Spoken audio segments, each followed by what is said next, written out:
네, 안녕하세요. 디딤 영상 시작하겠습니다. 우리 지난 시간엔 메소포타미아 문명 배웠고요. 오늘은 인도 문명을 배우도록 하겠습니다.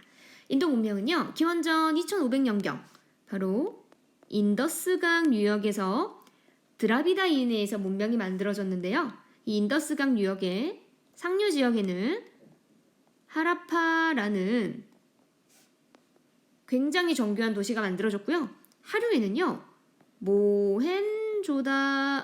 모헨조다라는 계획 도시가 발달된 지역입니다.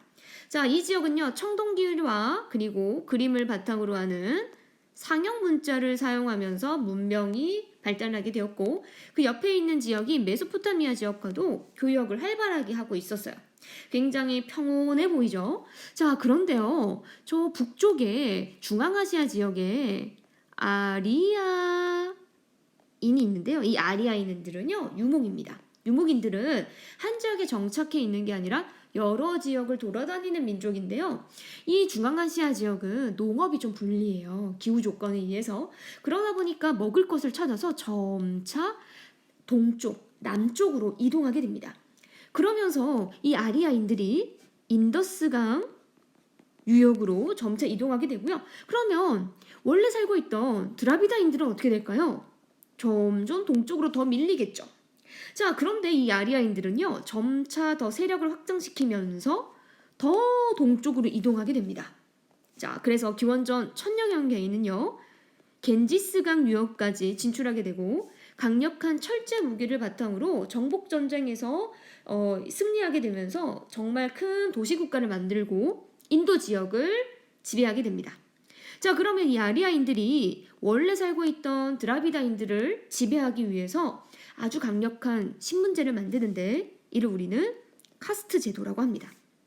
그래서 이 카스트 제도는요, 이렇게 4개의 단계로 나눠지는데 가장 위쪽은 제사를 담당하는 계층, 브라만이라고 하고요. 두 번째는 왕족인 크샤트리아, 그리고 일반 평민인 바이샤, 그리고 노예에 해당되는 계층을 우리는 수드라라고 합니다. 이 4개의 계층으로 나눠지고요. 이 카스트에도 속하지 못하는 계층, 우리는 불가촉 천민의 계층도 있습니다.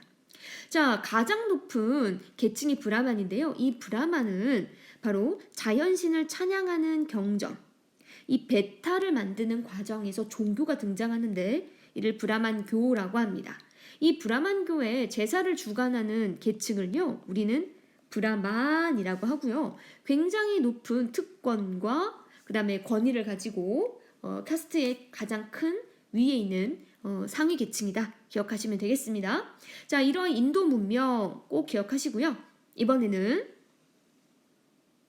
중국 문명으로 가보도록 하겠습니다. 자, 중국 문명은요, 기원전 2500년경에 황허강 유역에서 발생한 문명입니다. 자, 그런데 이 황허강의 문명이 최초로 발생한 그 나라는요, 하왕조입니다. 하왕조. 기록상으로 하왕조가 가장 먼저 최초의 나라다라고 되어 있지만 유물과 유적이 좀 부족해요. 그래서 하왕조에 대한 기록은 있지만 그거에 대한 어떤 유적과 유물은 좀 부족한 상태고요.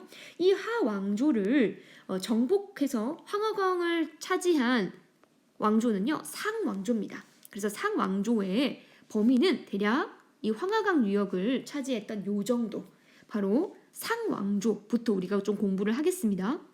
자, 이 상왕조는요, 기원전 1600년경 황하강 유역을 발달시켰고요. 청동기와 태음력을 사용했습니다. 그리고 왕이 정치와 종교를 모두 주관했고요. 이를 우린 신권 정치라고 합니다. 제일 중요한 게 바로 이겁니다. 종교에 그 점을 치면서 이 점을 친 내용을 소뼈나 거북이 등껍질에다가 기록했는데요. 이를 우리는 뭐라 그럴까요? 갑골문이라고 합니다. 갑골문.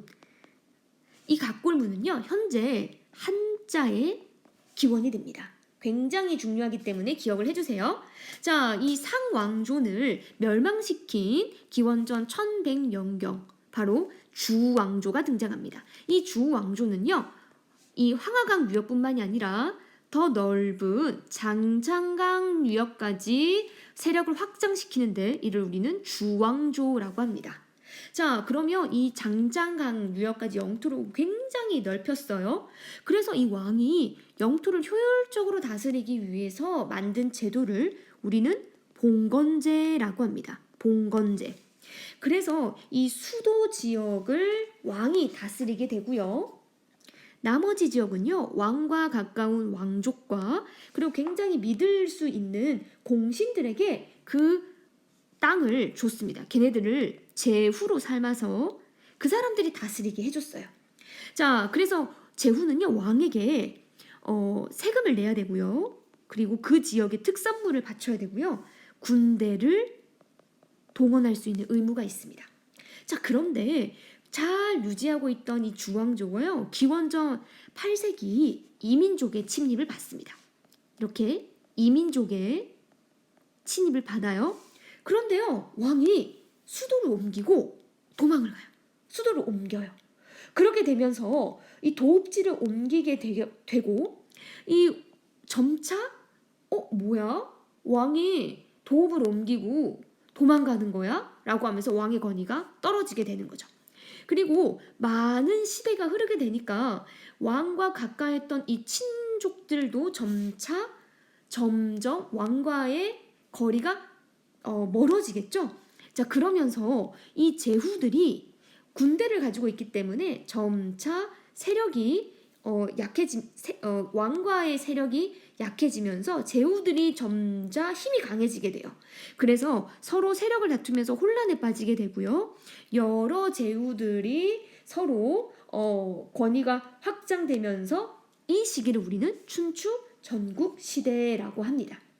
그러면서 굉장히 혼란스러운 춘추 전국 시대를 맞이하게 된다라고 기억을 해주시면 되겠습니다. 그래서 중국 문명은 하왕조, 상왕조, 주왕조로 거치게 되고 상왕조의 갑골문, 그리고 주왕제가 다스리기 위해 봉건제. 근데 이 봉건제가 점차 시기가 지나면서 왕가의 친밀감, 그리고 왕가의 그 친족이 점차 멀어지게 되면서 제후들의 권위가 강해지고 제후들끼리 서로 다투게 되는 춘추 전국시대로 맞이하게 된다. 이렇게 기억을 해주시면 되겠습니다. 자, 오늘의 디딤 영상 퀴즈 선생님이 공개 안 했죠? 자, 오늘의 퀴즈는요.